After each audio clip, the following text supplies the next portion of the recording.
കൃഷ്ണായ വാസുദേവായ ഹരയേ പരമാത്മനെ പ്രണതക്ലേശനാശായ ഗോവിന്ദായ നമോ നമഃ. ശ്രീമദ് ഭാഗവതം ഏകാദശ സ്കന്ധം അധ്യായം 11 നമ്മൾ ശ്ലോകം 13 ചെയ്തിട്ടാണ് നിർത്തിയത്.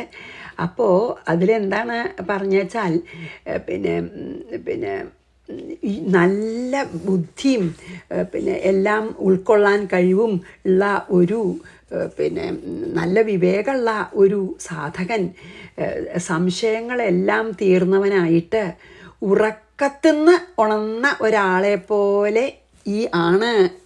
ഉറക്കത്തുനിന്ന് ഉണരുമ്പോൾ ആ സ്വപ്നത്തിൽ കണ്ട പോലെ അയഥാർത്ഥാണ് ഈ ജഗത്ത് എന്ന് ശരിക്കും മനസ്സിലാക്കണമെന്ന് നല്ലൊരു, അതായത് ജ്ഞാനോദിച്ച ആൾക്ക് ഈ ലോകം സ്വപ്നം പോലെ യഥാർത്ഥാണെന്ന് മനസ്സിലാവുമെന്നാണ് നമ്മൾ പറഞ്ഞത് അല്ലേ 13. ഇനി നമുക്ക് 14 വായിക്കാം. യസ്യ, അതെങ്ങനെയാണ് നമ്മൾ, അതായത് എത്ര നന്നായിട്ട് ശരിക്കും ഈ ലോകത്തിനെ സ്വപ്നമാണ്, വെറും സ്വപ്നം പോലെയാണെന്ന് മനസ്സിലാക്കാൻ പറ്റുന്നൊക്കെ ഒന്നും കൂടിയും പറയുകയാണ് കേട്ടോ. യസ്യ സുർവീത സങ്കൽപ്പാഹ പ്രാണേന്ദ്രിയ മനോധിയാം വൃത്തയ സ വിനിർമുക്തോ ദേഹസ്ഥോപിഹി തദ്ഗുണൈഹി. എന്താണ്? യസ്യ, ഏതൊരു സാധകൻ്റെ അല്ലെങ്കിൽ നല്ല പ്രാണേന്ദ്രിയ മനോധിയാം, പ്രാണനും ഇന്ദ്രിയങ്ങളും മനസ്സും ബുദ്ധിയും ഇതിൻ്റെയൊക്കെ പ്രവൃത്തികളെ ചേഷ്ടകളെ വീതസങ്കൽപ്പാഹ സ്യുഹു, അതായത് ഒരു ഫലം ആഗ്രഹിക്കാതെ ഇരിക്കുന്നുവോ, എല്ലാ പ്രവൃത്തികൾ ചെയ്യുമ്പോഴും ഒരു ഫലമൊന്നും ആഗ്രഹിക്കുന്നില്ല. സഹഹി, ആ ആൾ തന്നെയാണ് ദേഹസ്ഥ അഭി, ശരീരത്തിൽ ഇരിക്കുന്നുണ്ടെങ്കിലും തദ്ഗുണൈഹി, ആ ശരീരത്തിൻ്റെ ഗുണങ്ങളിൽ നിന്നും മുക്തനാണെന്ന്. അതാണ് പറഞ്ഞത്. അതായത് ഈ ഏതൊരു സാധകനാണ് അല്ലെങ്കിൽ വിവേകമുള്ള ജ്ഞാനം വന്ന അല്ലെങ്കിൽ ജ്ഞാനി, ഏതൊരു ജ്ഞാനിയാണ് പ്രാണനും ഇന്ദ്രിയങ്ങളും മനസ്സും ബുദ്ധിയും ഇതിൻ്റെ ചേഷ്ടകളെയൊക്കെ വെറും ഒരു ഫലേച്ഛയും കൂടാത്ത പ്രവൃത്തികളാണെന്ന് കാണുന്നത്, ആ ജ്ഞാനി ശരീരത്തിലിരുന്നാലും ഈ ശരീര ഗുണങ്ങൾ ബാധിക്കണില്ല. അതായത് ശരീരത്തിൽ ഇരിക്കുന്നുണ്ട്, പക്ഷെ ശരീരമെന്ന് ബോധമില്ല, ആത്മാവാണെന്നാണ് ബോധേ.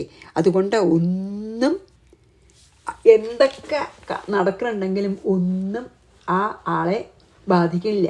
അതായത് ഇന്ദ്രിയങ്ങളുടെയും പ്രാണങ്ങളുടെയും മനസ്സിൻ്റെയും ബുദ്ധിയുടെയും എല്ലാ വ്യാപാരങ്ങളൊക്കെ ഒന്നും ഒരു ഫലം ആഗ്രഹിക്കില്ല, സങ്കല്പരഹിതം എന്ന് പറയാം. അങ്ങനെയായി തീർന്ന ഒരാൾ ദേഹത്തിലിരിക്കുകയാണെങ്കിലും എല്ലാ ദേഹധർമ്മങ്ങളിൽ നിന്നും ഇൻക്ലൂഡിങ് ബർത്ത് ആൻഡ് ഡെത്ത്, ജനന മരണം എന്നുള്ള ദേഹത്തിൻ്റെ ധർമ്മമാണല്ലോ, അതുകൊണ്ടാണല്ലോ മർത്യൻ എന്ന് പറയണം, മരിക്കുന്നവനാണല്ലോ. ദേഹത്തിൻ്റെ എല്ലാ ധർമ്മങ്ങളിൽ നിന്നും അവൻ മുക്തനായിത്തീരുന്നു എന്ന് പറഞ്ഞു. ഇനി എന്താ പറയണ വെച്ചാൽ, ഇനി ബദ്ധനും മുക്തനും വ്യത്യാസം എന്താണെന്ന് ഇപ്പോൾ പറഞ്ഞുവല്ലോ അല്ലേ. ബദ്ധൻ മുക്തൻ അങ്ങനെയല്ല, കംപ്ലീറ്റ്ലി ഈശ്വരനോട് ചേർന്ന് നിൽക്കുകയാണ്. നമ്മൾ പറഞ്ഞുവല്ലോ, ജീവാത്മാവ് നടുക്കാണ് നിൽക്കണമെന്ന് സങ്കല്പിച്ചാൽ ഇടത്ത് ഭാഗത്ത് ഈശ്വരനും അല്ലെങ്കിൽ പരബ്രഹ്മം എന്ന് എന്താ വെച്ചാൽ പറയാം, വലത്ത് ഭാഗത്ത് ജഗത്തും ലോകവും. ഈശ്വരനോട് ചേർന്ന് നിന്നാൽ ലോകം മിഥ്യയാണെന്ന് മനസ്സിലാവും. ഈ ലോകത്തിനോട് ചേർന്ന് നിൽക്കുമ്പോഴാണ് ഞാൻ ആത്മാവെന്നുള്ള ബോധമില്ലാതെ ആകുമ്പോൾ ഈ ലോകത്തിൽ അനുഭവിക്കുന്ന സുഖദുഃഖങ്ങളൊക്കെ അനുഭവിക്കുന്ന നമ്മൾ പറഞ്ഞില്ലേ. അങ്ങനെയൊക്കെ ഇപ്പോൾ പറഞ്ഞു തന്നു നമുക്ക്. ഇനി എന്താ പറഞ്ഞ വെച്ചാൽ, ഏത് ലക്ഷണം കൊണ്ടാണ് ഈ മുക്തന്മാരെ അറിയാൻ കഴിയുക എന്ന് പറയുന്നുണ്ടല്ലോ, അത് അവനോനെങ്ങനെയാണ് ഒരു മുക്തനെ എന്താ തോന്നണമെന്നാണ് ഇതുവരെ പറഞ്ഞത്. ഇനി ബാക്കിയുള്ളവർക്ക് മുക്തനെ എങ്ങനെ അറിയാം എന്നാണ് പറയണത്. അതായത് ഇതുവരെ നമ്മൾ പറഞ്ഞത് ഒരു ബദ്ധനും മുക്തനും തമ്മിലുള്ള വ്യത്യാസം, മുക്തൻ എങ്ങനെ ലോകത്തിനെ കാണുന്നു, സ്വപ്നമായിട്ട് കാണുന്നു എന്നല്ലേ പറഞ്ഞത്. ഇനി എന്താ പറഞ്ഞത് വെച്ചാൽ, ഇനി ബാക്കിയുള്ളവർക്ക് എങ്ങനെയാണ് ബദ്ധൻ മുക്തന്മാരുടെ ലക്ഷണം എന്നാണ് ഇനി പറയാൻ പോണത് കേട്ടോ. അതെ, ഇനി അപ്പം നമുക്ക് 14 വായിച്ച് 15 ചെയ്യാം. യസ്യ സുർവീത സങ്കൽപ്പാഹ പ്രാണേന്ദ്രിയ മനോധിയാം വൃത്തയ സ വിനിർമുക്തോ ദേഹസ്ഥോഭിഹി തദ്ഗുണൈഹി. ഇനി യസ്യാത്മാ ഹിംസ്യതേ ഹിംസ്രൈര്യേന കിഞ്ചിദ്യദൃച്ഛയാ അർച്യതേ വാ ക്വചിത്തത്ര ന വ്യതിക്രിയതേ ബുധഃ. എന്താ ഇതിൽ പറഞ്ഞു വെച്ചാൽ, ഇനി ബാക്കിയുള്ളവർക്ക് എങ്ങനെ മനസ്സിലാക്കാമെന്ന് പറയാൻ തുടങ്ങുകയാണ് കേട്ടോ. യസ ആത്മാ, ഏതൊരാളുടെ ശരീരം ഹിതസ്ര, ഹിംസിക്കുന്ന സ്വഭാവമുള്ള മനുഷ്യന്മാരാൽ ഹിംസിക്കപ്പെടുന്നുവോ, ഏതൊരാളെയാണ് ദുഷ്ടന്മാർ അല്ലെങ്കിൽ ഹിംസ ഇഷ്ടമായിട്ടുള്ളൊരു ഹിംസിക്കണത്, പീഡിപ്പിക്കണത്, ഏതെങ്കിലും ഒരുത്തനാൽ ക്വചിത് എപ്പോഴെങ്കിലും, കിഞ്ചിത് കുറച്ചെങ്കിലും, എതിർച്ചയ അതായത് ഒട്ടും എക്സ്പെക്റ്റ് ചെയ്യാതെ അപ്രതീക്ഷിതമായിട്ട്, അർച്യതേവ പൂജിക്കപ്പെടുന്നുവോ എത്ര, അപ്പോഴും ന വ്യതിക്രിയതേ അതായത് ഒരു വ്യത്യാസമില്ലാതെ ബുധ ജ്ഞാനി. എന്താ ഇപ്പം ഇതിൽ പറയണ വെച്ചാൽ, ഒരു ജ്ഞാനി എന്താ പറയുക വെച്ചാൽ അവനവൻ്റെ ശരീരത്തെ ജന്തുക്കളാണെങ്കിൽ ആൾക്കാരെ ദുഷ്ടന്മാരോ അല്ലെങ്കിൽ ഹിംസ ജന്തുക്കളോ അവനവൻ്റെ ശരീരത്തിനെ ജന്തുക്കളെ ഉപദ്രവിക്കുകയെ അല്ലെങ്കിൽ ദുഷ്ടന്മാരെ ഉപദ്രവിക്കുക, പീഡിപ്പിക്കുക, ഹിംസിക്കുക, യാദൃച്ഛികമായി ആരെങ്കിലും ഇയാളെ പൂജിക്കുക, രണ്ടായാലും വിദ്വാന് ഒരേപോലെയാണ്, യാതൊരു മാറ്റവും ഇല്ല ഭാവത്തിൽ. ഒരാളെ ഉപദ്രവിക്കാൻ വന്ന് ഉപദ്രവിച്ചാലും അയാളോടുള്ള മനോഭാവവും, ഒരാളെ ഒരു നല്ല ജ്ഞാനിയാണെന്നുള്ളൂ, ആ ജ്ഞാനി ഒരു ഹിംസ്രമൃഗോ അല്ലെങ്കിൽ ഒരു ദുഷ്ടനോ ഉപദ്രവിക്കാൻ വന്നാലും അയാളോടുള്ള മനോഭാവവും, ഇനി ആരെങ്കിലും ബഹുമാനമായിട്ട് പൂജിക്കുകയാണ് ആ ജ്ഞാനി വെച്ചാൽ ആ ആരാധിക്കുന്ന ആളോടുള്ള ബഹുമാനവും ഹിംസിക്കുന്ന ആളോടുള്ള ദേഷ്യവും ഒന്നും ഇല്ല. ആരാധിക്കുന്ന ആളോട് സ്നേഹമോ അല്ലെങ്കിൽ എന്നെ ഇങ്ങനെ ആരാധിക്കണ്ടല്ലോ എന്ന് വിചാരിച്ച അയാളോട് പ്രത്യേകത, ഹിംസിക്കാൻ വരുന്ന ആളോട് ദേഷ്യം, അതായത് സമഭാവനയാണ് ആർക്ക്, ഒരു ജ്ഞാനിക്ക് ഉണ്ടാവുക. അതിനെപ്പറ്റി ഒന്നും ആലോചിക്കണമെന്നില്ല. ബിക്കോസ് അവനവൻ ആത്മാവാണ്, എനിക്കൊരിക്കലും നാശമില്ല എന്ന് പൂർണ്ണമായിട്ടും അറിയണ ആളാണ്. അപ്പോൾ ദേഹത്തിനെ പൂജിക്കുകയോ ഹിംസിക്കുകയോ ചെയ്താലും it is irrelevant for him.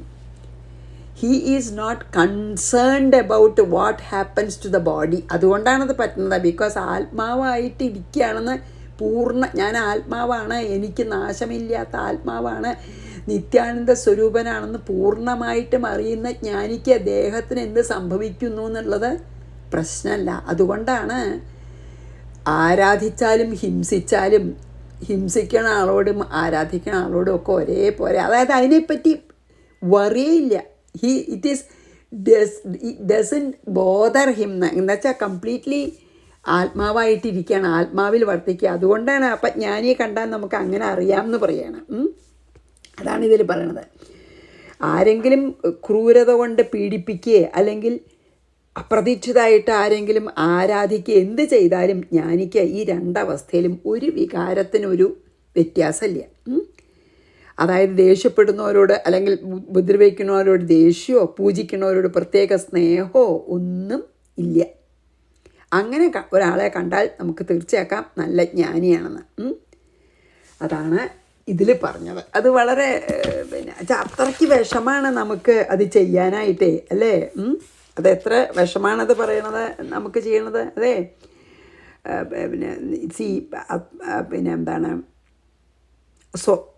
അതാണ് 13, 14. ഓക്കെ, അത് വളരെ ഒരു ശരിക്കും തന്നെ നമുക്കത് അങ്ങനെയുള്ളവരെ ചിലർ അങ്ങനെ ഉണ്ട് കേട്ടോ. ഒന്നും അതെന്തെങ്കിലും ദേഷ്യം അവരോട് ദേഷ്യപ്പെട്ടാലൊന്നും അവർക്ക് ഒരേ ഒരു ഭാവമാണ്. അങ്ങനെയുള്ളവരുണ്ടല്ലോ. അപ്പോൾ അതാണ് ഇതിൽ പറഞ്ഞ ഒരടയാളം അതാണെന്ന്.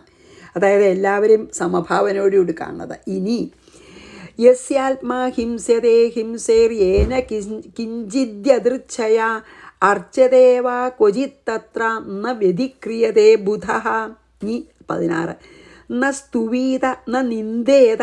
അതന്നെയാണ് പറയുന്നത്. കുർവത സാധ്വസാധുവാ വദതോ ഗുണദോഷാഭ്യം വർജിത സമദൃങ്മുനി. ഇനി എന്താ പറയണേ? ഈ 16 വെച്ചാൽ സാധു നല്ലതോ അസാധു ചീത്തയോ അതായത് ഇപ്പം ഇവിടെ പറയണത് നിന്ദ്യം, സ്തുതിയാണെങ്കിൽ നിന്ദയാണെങ്കിലും വദത പറയുന്നവരെയും, അതെ ന സ്തുവീത സ്തുതിക്കുകയുമില്ല, ന നിന്ദേത നിന്ദിക്കുകയുമില്ല, ഗുണദോഷാഭ്യാം ഗുണദോഷങ്ങളാൽ വിവർജിത വിമുക്തനാണ്. ഗുണവും ദോഷമൊന്നും ഒരു വ്യത്യാസമില്ല ഈ ജ്ഞാനിക്ക്. സമദൃക്ക് സർവത്തിനെയും ബ്രഹ്മമായിട്ടാണ് കാണുന്നത്. ബ്രഹ്മസ്വരൂപമായി എല്ലാറ്റിനെയും കാണുന്ന, അതാണ് സമദൃക്ക്. ഒരേപോലെ കാണുക പറഞ്ഞാൽ എന്തായിട്ടാണ് കാണുന്നത്? ഒക്കെ ബ്രഹ്മമായിട്ടാണ്. ബ്രഹ്മമല്ലാതെ മറ്റൊന്നും ഇല്ല. ആ ബ്രഹ്മം ഞാനാണെന്നും അഹം ബ്രഹ്മാസ്മി അറിയാം അല്ലേ. മുനിഹി മൗനവ്രതം അനുഷ്ഠിക്കുന്നവരുമായിരിക്കും എന്നാണ് പറയണത്. എന്താ വെച്ചാൽ മുനീച്ചവിടെ മനനം ചെയ്ത ആളെന്നൊക്കെ പറയാട്ടോ, എന്തായാലും വലിയ അറിവുള്ള ആൾ. അതായത് ഈ ജ്ഞാനി പിന്നെ നല്ലത് പറയേ, ഒരാളെ സ്തുതിക്കേ, ഒരാളെ ചീത്ത പറയേ, അതായത് എന്തെങ്കിലും നല്ല കാര്യങ്ങൾ മാത്രം ആണ് നല്ലതാണെന്ന് നടിച്ച് അത് മാത്രം ചെയ്യേ, ചീത്ത കാര്യങ്ങൾ ചെയ്യേ, നന്മ പറയേ, തിന്മ പറയേ, അല്ലെങ്കിൽ സ്തുതിക്കേ നിന്ദിക്കേ ചെയ്യുന്നവരെ അങ്ങടെ സ്തുതിക്കേ നിന്ദിക്കേ ഒന്നും ചെയ്യില്ല ജ്ഞാനി. അതായത് ഗുണദോഷങ്ങളിൽ നിന്ന് അതീതനായിട്ടാണ് വർത്തിക്കുക. നല്ലതോ ചീത്തയോ ചെയ്യേ പറയേ ചെയ്യുന്നവരെ, അതായത് നല്ലത് ചെയ്യണവരെ സ്തുതിക്കുക, ചീത്ത ചെയ്യണവരെ പഴിക്കുക, പിന്നെ അങ്ങനെയുള്ള ഒരു ഇതുമില്ല. അതായത് അതൊന്നും ബോധേഡല്ല. അതാണ് നല്ലതോ ചീത്തയോ ചെയ്യേ പറയേ ചെയ്യുന്നവരെ സ്തുതിക്കേ കുറ്റം പറയേ ചെയ്യാതെ ഗുണദോഷങ്ങളിൽ നിന്ന് മുക്തനായിട്ട് എല്ലാറ്റിലും ബ്രഹ്മത്തിനെ കണ്ട് സമദർശിയായിട്ടിരിക്കുന്നു ജ്ഞാനി. അതാണ് പറഞ്ഞത് വേറൊരു ലക്ഷണം. പിന്നെ അതായത് മറ്റേ കഴിഞ്ഞതിൽ പറഞ്ഞു ഹിംസിക്കണവരെയും പൂജിക്കണവരെയും ഒരുപോലെ കാണുന്ന, ഇതിൽ പറഞ്ഞു നല്ലത് പറഞ്ഞാലും ചീത്ത പറഞ്ഞാലും അവരെ സ്തുതിക്കുകയോ നിന്ദിക്കുകയോ ചെയ്യില്ല, എല്ലാം ബ്രഹ്മമായിട്ട് കാണുകയാണ്. ന സ്തുവീത ന നിന്ദേത കുർവത സാധ്വസാധുവ വദതോ ഗുണദോഷാഭ്യം വർജിത സമദൃഗ്മിനി. സമദൃക്കെന്ന് പറഞ്ഞാൽ അതാട്ടോ, എല്ലാം ബ്രഹ്മമായിട്ട് കാണുകൊണ്ടാണ്. ന കുര്യാന്ന വദേത് കിഞ്ചിന്ന ധ്യായേത് സാധ്വസാധുവാം ആത്മാരാമോനയാ വൃത്യ വിചരേ ജഡവൻ മുനി. ഇനിയും അതുതന്നെയാണ് പറയണത്. മുനി അതായത് മൗനിയായിട്ടിരിക്കുന്നുള്ളതും ഉണ്ട് കേട്ടോ. മുനി ആത്മാരാമനാണ്, അവനവനിൽ തന്നെ ആനന്ദിക്കുന്നവൻ, സ്വന്തം ആത്മാവിൽ രമിക്കുന്നവനാണ് ആത്മാനാവൻ. ബ്രഹ്മത്തിന് വേറൊരാൾ സഹായമൊന്നും വേണ്ട, ആനന്ദ സ്വരൂപനല്ലേ. അപ്പോൾ അവനവനിൽ തന്നെ രമിക്കുന്നവനും ഈ ജ്ഞാനി. സാധു അസാധുവ നല്ലതായാലും ചീത്തയായാലും കിഞ്ചിത് ഒന്നിനെയും ന കുര്യാത് ചെയ്യുകയില്ല, ന വദേത് പറയുകയില്ല, ന ധ്യായേത് ചീത്തത്തം വിചാരിക്കില്ല, അനയാവൃത്യ അതായത് ഒന്നും അങ്ങനെ ചെയ്യാത്ത സ്വഭാവത്തോടു കൂടി ജഡവത് വിചരേത് ജഡം എന്ന പോലെ സഞ്ചരിക്കും. ജഡം പോലെ സഞ്ചരിക്കും. ജഡഭരതൻ്റെ കഥയൊക്കെ നമ്മൾ കണ്ടുല്ലോ അല്ലേ. എന്ത് ചെയ്താലും ചീത്ത ഭക്ഷണം കൊടുത്താലും കഴിക്കും, നാറിയ ഭക്ഷണം കൊടുത്താലും കഴിക്കും, അതിവിശേഷമായിട്ടുള്ള ഭക്ഷണം കൊടുത്താലും കഴിക്കും, അടിച്ചാലും ഒന്നുമില്ല, ചീത്ത പറഞ്ഞാലും ഒന്നുമില്ല, മേലിക്ക് തുപ്പിയാലും ഒന്നുമില്ല എന്നൊക്കെ നമ്മൾ കണ്ടില്ലേ. അതുപോലെയുള്ള തന്നെയാണ് ജ്ഞാനി. അപ്പോൾ ഇതിലെന്താ പറഞ്ഞ വെച്ചാൽ പിന്നെ എന്താണ്, പിന്നെ നല്ലതോ ചീത്തതോ ഒന്നും അവനവൻ ചെയ്യേ പറയേ ധ്യാനിക്കുകയോ ഒന്നും ചെയ്യില്ല ജ്ഞാനി. നല്ലതോ ചീത്തയാണെന്ന് പറയുക, എന്തെങ്കിലും കണ്ടാൽ ഇത് നല്ലതാ പറയുക, ഒന്നും ചെയ്യില്ല. ചീത്ത കാര്യങ്ങൾ ധ്യാനിക്കില്ല, അത് മനസ്സിൽ പോലും വരില്ല. ആത്മാരാമനായിട്ട് ഒരു ജഡനെ പോലെ, ഒരു ബുദ്ധിശൂന്യനായിട്ടൊരാളെ, മന്ദബുദ്ധി പോലെ നമുക്ക് തോന്നും, അങ്ങനെ സഞ്ചരിക്കും. ശരിക്കും മന്ദബുദ്ധിയായിട്ടല്ല, സർവജ്ഞനാണ്, സർവജ്ഞാനിയാണ്, പക്ഷേ അജ്ഞാനിയാണെന്ന് തോന്നും നമുക്ക്. അജ്ഞാനൊന്നും കൂടിയല്ല, മൂഢനാണെന്ന്, ജഡനാണെന്ന് തോന്നുന്നത്. അതാണ് ആത്മാരാമനായിട്ട് ഈ ബാക്കിയുള്ളവർക്ക് കാണുമ്പോൾ ഒരു ജഡനാണോ എന്ന് തോന്നും വണ്ണം നല്ലതോ ചീത്തയോ ഒന്നും ചിന്തിക്കുകയോ പറയുകയോ മനസ്സിൽ വിചാരിക്കുകയോ ചെയ്യാതെ മുക്തനായിട്ടുള്ള ഒരാളെ സഞ്ചരിക്കുന്ന, അതായത് അവനവനിൽ രമിക്കുന്ന ഒരാൾക്ക്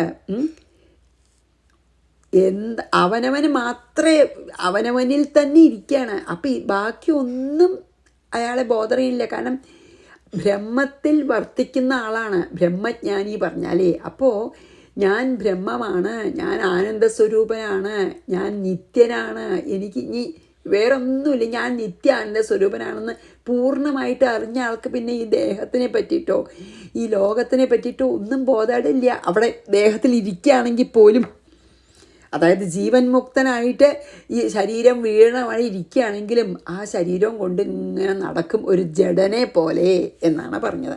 നമുക്ക് ജഡഭരതൻ്റെ ഒരു എക്സാമ്പിൾ നമുക്കുണ്ടല്ലോ അല്ലേ. ഇനി അല്ല 17 കഴിഞ്ഞ് 18 പോകട്ടോ. ന കുര്യാന്ന വധേത് കിഞ്ചിന്ന ധ്യായേത് സാധു അസാധുവ. നല്ലതും ചീത്തയൊന്നും ഇല്ല, എപ്പോഴും ബ്രഹ്മത്തിൽ തന്നെയാണ്, വേറെ വിചാരമൊന്നുമില്ലേ. ആ ആനന്ദം ഇങ്ങനെ ആനന്ദത്തിലിരിക്കുകയാണ്. അപ്പം നല്ലതും ചീത്തയും ഒന്നും മനസ്സിലോ വാക്കിലോ പ്രവൃത്തിയിലോ ഒന്നും ഉണ്ടാവില്ല എന്ന്.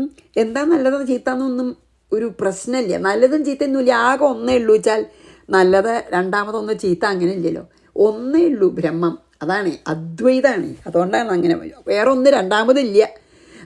നല്ലതും ചീത്തയുണ്ടോ എന്ന് വിചാരിക്കേണ്ട ആവശ്യമുള്ളൂ. അതാണ് ആത്മാരാമോനയാ വൃത്യ വിചരേ ജഡവൻ മുനി. നീ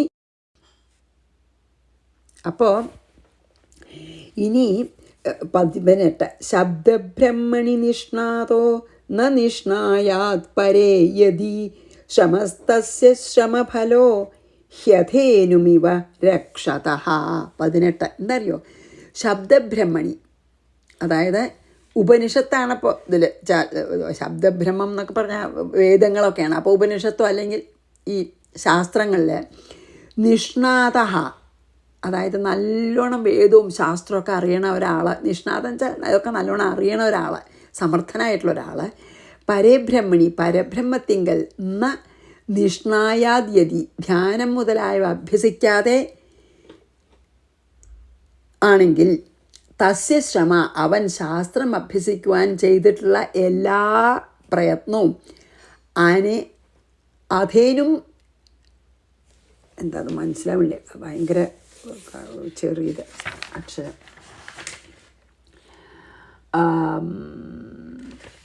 സോറി,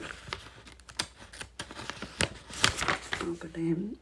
അതായത് ശബ്ദബ്രഹ്മണി നിഷ്ണാതോപി പരേ യതി ന നിഷ്ണയാത് തസ്യ ശ്രമ അധേനും രക്ഷതഃ ഇവ ശ്രമഫല. എന്താ പറഞ്ഞറിയോ, ശാസ്ത്രങ്ങളിലൊക്കെ നല്ല അറിവ്, ശാസ്ത്രങ്ങളൊക്കെ നല്ലോണം കരച്ച് കലക്കി കുടിച്ച് നല്ല പണ്ഡിതനായാലും ഈ സാധനങ്ങൾ അനുഷ്ഠിച്ച് പരബ്രഹ്മത്തിൽ പിന്നെ എന്താ പറയുക മുഴുകിയിരിക്കുന്നവനല്ലെങ്കിൽ ആ ആളുടെ ശ്രമമൊക്കെ പാല് പറ്റിയ പശുവിൻ്റെ പാലിന് വേണ്ടി, പാല് പറ്റിയ ഒരു പശുവിനെ കറക്കാൻ നോക്കിയാൽ പാല് കിട്ടുമോ? ഇല്ലല്ലോ. അതിനു വേണ്ടി ശ്രമിക്കണ പോലെയാണ് എന്ന് പറയുകയാണ്. സോറി, ഒരു ഡിസ്റ്റർബൻസ് ഉണ്ടായിട്ടും അതാണ്. അപ്പോൾ നല്ല ശാസ്ത്ര പാണ്ഡിത്യം ഉണ്ടായിട്ടും ഒന്നും കാര്യമില്ല.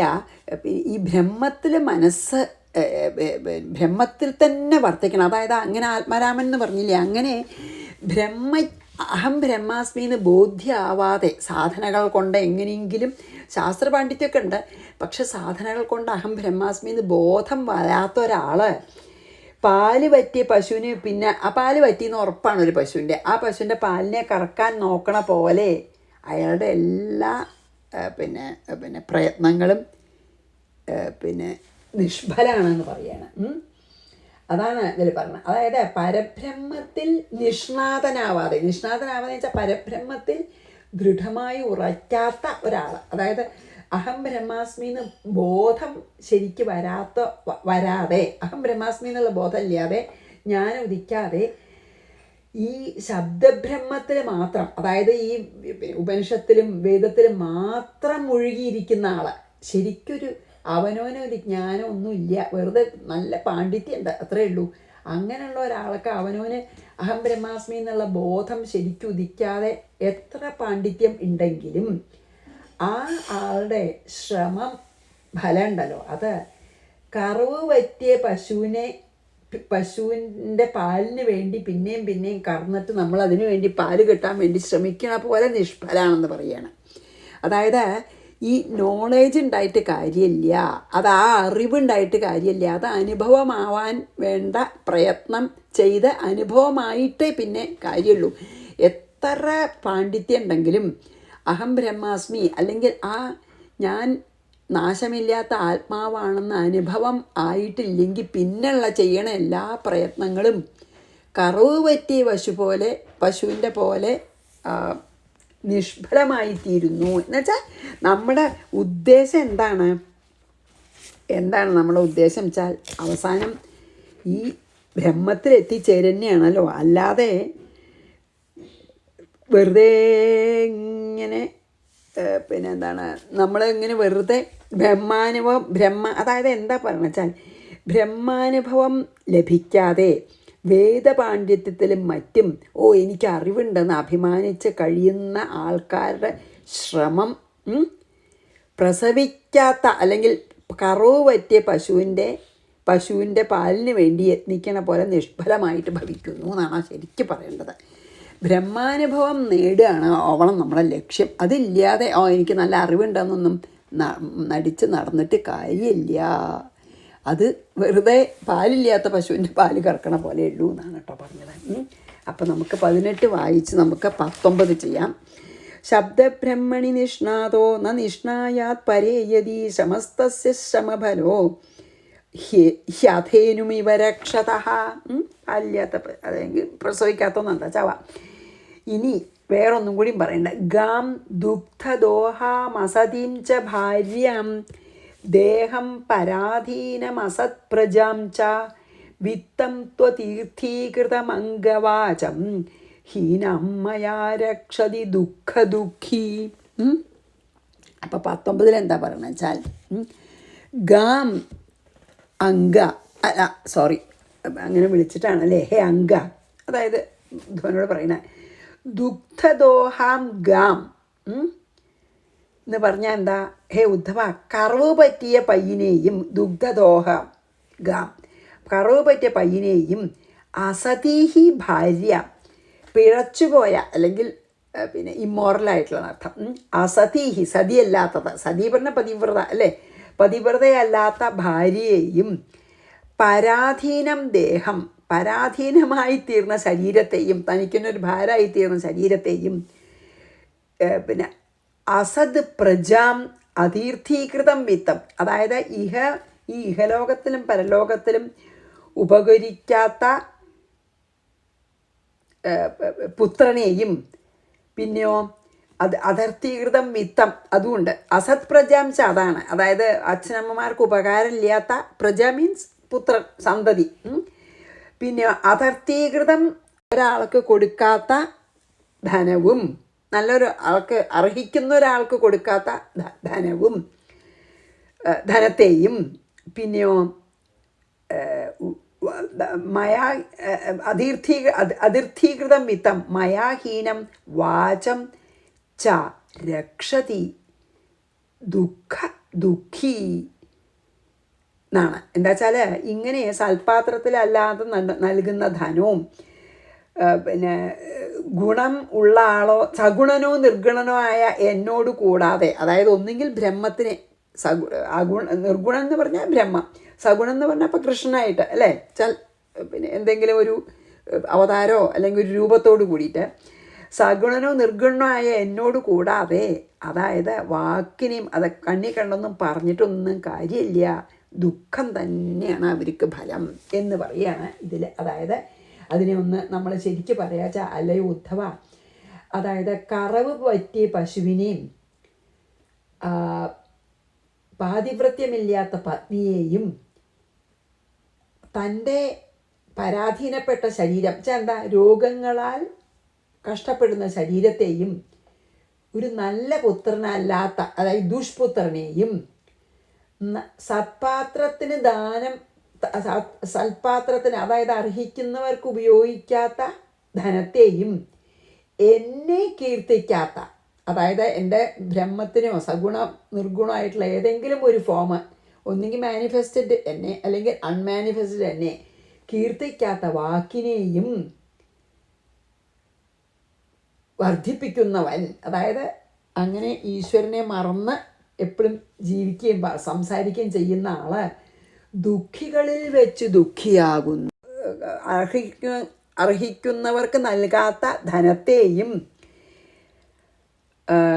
എന്നെ വാക്കുകൊണ്ട് എന്നെ ധ്യാനിക്കാത്ത അല്ലെങ്കിൽ എന്നെ മനസ്സിലാക്കാത്ത ഒരാൾ എത്ര വാക്കുകളും പറഞ്ഞ് എത്ര കേമനാണെന്ന് കാണിച്ചാലും അയാൾക്ക് ദുഃഖം തന്നെയാണ് ഫലം എന്നാണ് പറയുന്നത്. അതായത് എല്ലാറ്റിലും ഭഗവാനെ കാണാതെ വെറുതെ ശാസ്ത്രങ്ങളൊക്കെ പറഞ്ഞിട്ട് ഭഗവാനിൽ ഭക്തിയില്ലാതെ, കാണാതെ എന്ന് പറയണ്ട, ഭഗവാനിൽ ഭക്തിയെങ്കിലും ഇല്ലാതെ, ഒന്നുകിൽ നിർഗുണ ബ്രഹ്മത്തിനെ അല്ലെങ്കിൽ സദ്ഗുണ ബ്രഹ്മത്തിനെ ഭക്തിയോടുകൂടി അവിടെ എത്താൻ ശ്രമിക്കെങ്കിലും ചെയ്യാതെ വെറും പാണ്ഡിത്യം ഉണ്ടെന്ന് നടിച്ച് എത്ര കേമായിട്ടുള്ള വാക്കുകൾ പറഞ്ഞാലും അവർക്ക് ദുഃഖം തന്നെയാണ് ഫലം എന്നാണ് ഈ ഒരു ശ്ലോകത്തിൽ പറഞ്ഞ് ഇനി നമുക്കിവിടെ നിർത്തേണ്ടി വരും. ആ സമയം ആയി. അതായത് പിന്നെ എന്താണ്, കറവ് തീർന്ന പശുവിനെ നമുക്ക് ആർക്കെങ്കിലും ആവശ്യമുണ്ടോ? ഇല്ലല്ലോ.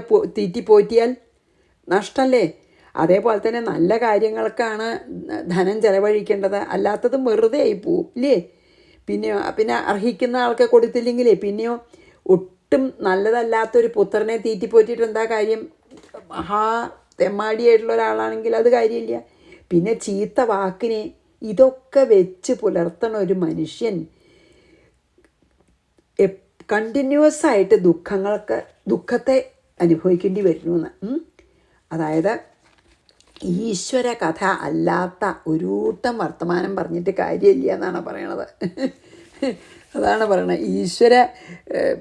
ഈശ്വരനെ പറ്റിയിട്ടോ അല്ലെങ്കിൽ നമുക്ക് മോക്ഷത്തിലേക്ക് നയിക്കുന്നതോ ആയിട്ടല്ലാത്ത വാക്കുകളും കഥകളും ഒന്നും പറഞ്ഞിട്ട് കാര്യമില്ല. ഭക്തിയോടുകൂടി എന്നെ പൂജിച്ചാൽ മാത്രമേ, അല്ലാതെ ചെയ്യുന്ന എല്ലാ വാക്കുകളും ഇതുപോലെയാണെന്ന്.